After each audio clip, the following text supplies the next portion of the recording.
ওং নমঃ ভগবতে বাসুদেবায়।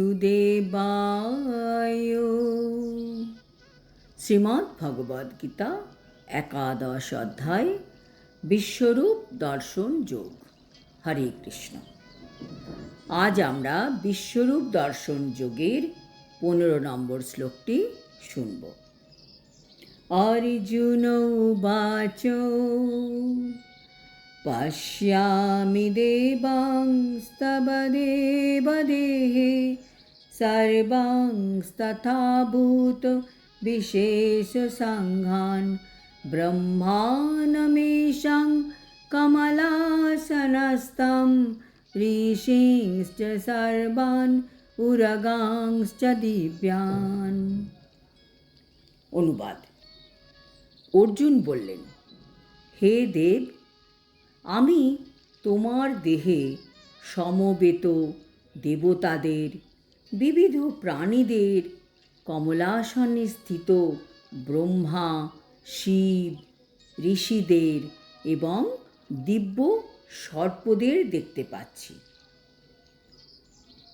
তাৎপর্য: ভগবানের শরীরে অর্জুন সকল দেবতাদের দেখতে পাচ্ছেন, সমস্ত প্রাণীদের, এমনকি ব্রহ্মাকে, দিব্য সর্পকেও দেখতে পাচ্ছেন।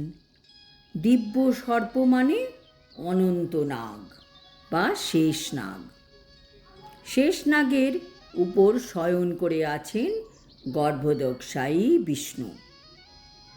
অর্জুন এই ব্রহ্মাণ্ডের তলদেশ থেকে একদম সত্যলোকে, যেখানে ব্রহ্মা বিরাজ করছেন কমলাসনে, সব কিছু দেখতে পাচ্ছেন এই বিশ্বরূপের মধ্যে। অর্থাৎ অর্জুন তার রথের উপর বসেই আদি থেকে অন্ত পর্যন্ত সব কিছু দর্শন করতে পারছেন। পরমেশ্বর ভগবান শ্রীকৃষ্ণের কৃপার প্রভাবেই কেবল এই সব সম্ভব হয়েছিল, কারণ অর্জুনের ওপর ভগবানের অশেষ কৃপা ছিল। আজ এই পর্যন্ত। এর পরের শ্লোক 16 আর 17-তে অর্জুন বিশ্বরূপে আরও কি দর্শন করলেন তা আমাদের শোনাবেন। হরি ওম তৎসৎ। হরে কৃষ্ণ।